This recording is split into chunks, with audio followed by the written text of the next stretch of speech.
गुरु प्यारी साध संगत जी, धन कृपाल जी, हम सब दुनिया में आते हैं तो अकेले रहने से डरते हैं, इसलिए रिश्तेदार बनाते हैं, सगे संबंधी, साथी, मित्र, दोस्त बनाते हैं और अकेलेपन को अपने आप से दूर करना चाहते हैं। हर इंसान अकेला रहता है तो परेशान रहता है, स्ट्रेस रहता है, कोई ना कोई दुख उसको सताने लगता है।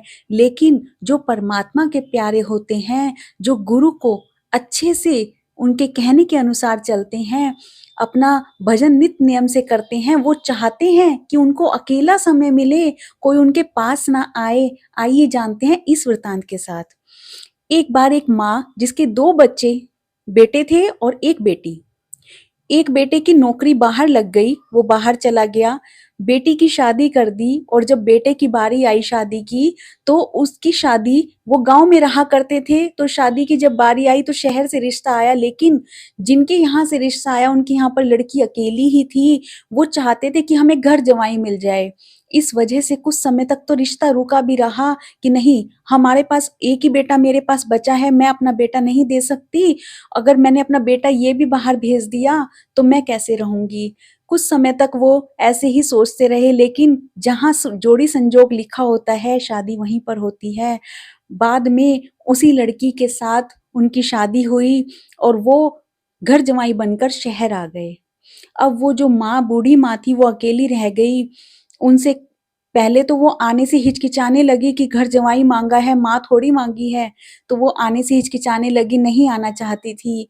बाद में उनसे कई बार रिक्वेस्ट की गई, जब उनसे बहुत रिक्वेस्ट की तो एक दिन उनसे पूछा गया कि माँ तू डरती नहीं है यहाँ पर रहने से? उनके पोते की बहुएँ तक आ गई थी, पर तब तक वो यहाँ पर नहीं आ पाई शहर में और गाँव में ही रहा करती थी।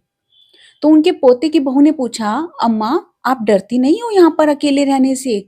तो वो कहने लगी, बेटी दिन तो मेरा सारा भजन में निकल जाता है और जब रात होती है ना, तो रात में मेरे सिरहाने पहले 1 घंटी बजती है, मैं सोचती हूँ मेरे सावन सिंह जी आ गए, दूसरी बजती है तो मेरे कृपाल सिंह जी आते हैं और तीसरी घंटी जब बजती है तो मेरे दर्शन सिंह जी आते हैं। ये उसी समय की बात है जब तीनों महाराज जी बैठे थे।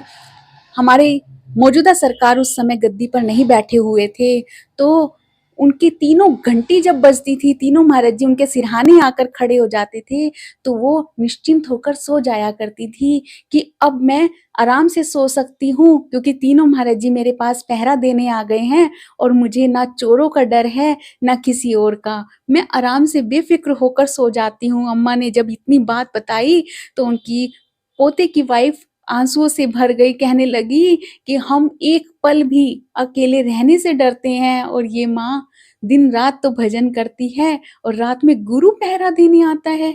हम गुरु के दर पर जाते हैं, महाराज जी के दर्शन करने के लिए तरसते हैं, हमें लाइनों में लगना पड़ता है, कभी-कभी तो जाने का समय नहीं मिलता और गुरु इसके दर पर खुद चलकर आता है। कितनी पुण्य आत्मा है ये।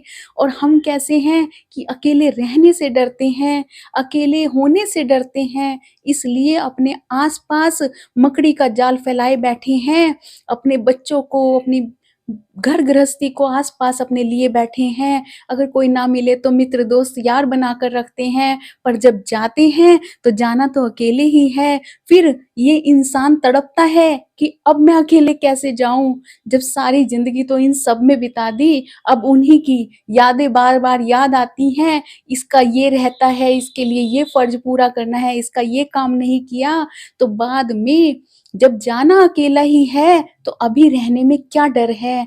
अब भी अकेले रह सकते हैं, अगर हम अपनी याद को गुरु से जोड़ लें, अगर हम दिन-रात उस परमात्मा की याद करें, तो हमें अकेले रहने से भी डर नहीं लगेगा और वो हमारे लिए अच्छा पल बन जाएगा। अगर हमें कोई कहेगा कि हमारे साथ रह लो, तो हमें डर लगेगा कि इसके साथ रहकर मेरा भजन नहीं बनेगा, मैं अकेले रहना ज़्यादा पसंद करता हूँ या करती हूँ, वो हमारे लिए एक अच्छी याद बन जाएगी। अगर आपको मेरी वीडियो अच्छी लगती है, प्लीज़ लाइक कीजिए, शेयर कीजिए और चैनल को सब्सक्राइब ज़रूर कीजिए। Thank you.